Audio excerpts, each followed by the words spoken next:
J'aime bien. En fait, non. Je n'aime pas. Ça me plaît, mais c'en est tout aussi déplaisant.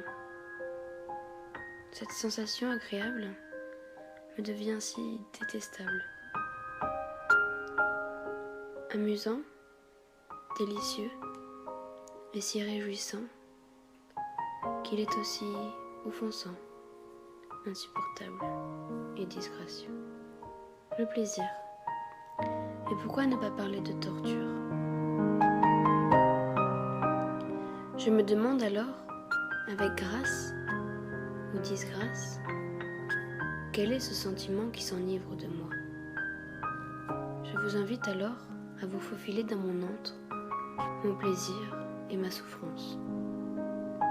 Cependant, dès à présent, je dirai tu. C'est ainsi que je me cache derrière cette personne si dangereuse.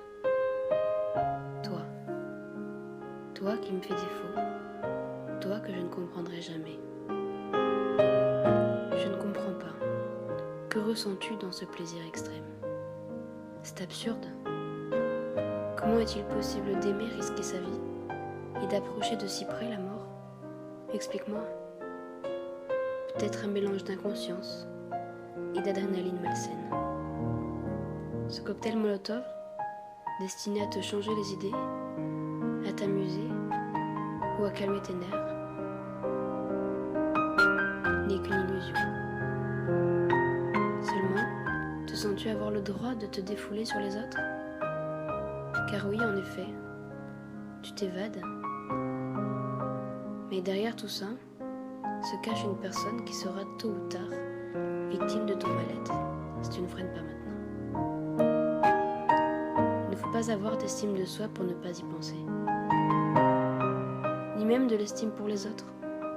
Les autres, tu sais, c'est celui que tu renverseras, car ce jour-ci tu avais une mèche devant tes yeux et tu ne l'as pas vu traverser. Les autres, c'est la famille qui sera anéantie de perdre son enfant parce que tu vous roulez plus de 3 fois au-dessus de la limitation de vitesse. Et tout ça, seulement pour t'évader. Tu l'auras tué pour te changer les idées. Tu auras pris quelques minutes de plaisir au risque de perdre toute ton existence et de mettre en jeu une vie qui n'est pas la tienne. Mais ça, tu n'y avais pas pensé, car à chaque moment où tu appuies sur l'accélérateur, tu ne penses qu'à toi. Alors oui, tu es malheureuse. Oui, personne n'entend ton désespoir, mais n'abandonne pas. Patrick Lapère a écrit « La vie est brève et le désir sans fin. Tu rêves de voler et d'échapper à ce monde. Tu rêves de t'en aller, mais tu n'en as pas le courage. Alors reste. Reste et arrête. Reste et pose ton pied sur ce putain de frein et dis stop. Toi qui as regardé si froid à droite et à gauche avant de traverser.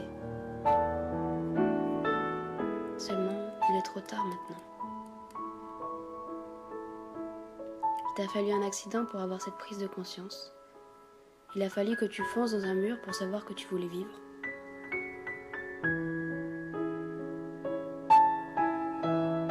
T'a-t-il été bénéfique ?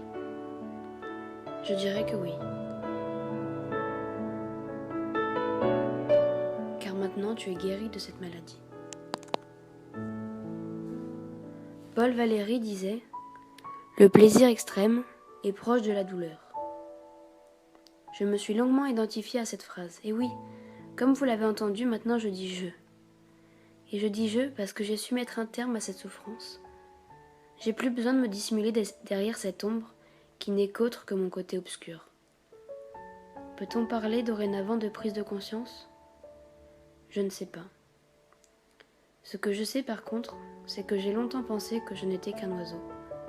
Un oiseau qui trouverait son bonheur dans les airs, dans le ciel. J'ai toujours rêvé d'un vol, mais à voir trop loin et trop haut, j'aurais pu me briser les ailes et ne pas connaître le vrai bonheur et le vrai plaisir. Alors à tous ceux qui veulent se surpasser pour se prouver quelque chose, tous ceux qui sont en quête de leur identité, enlevez ce voile de tristesse qui recouvre votre visage.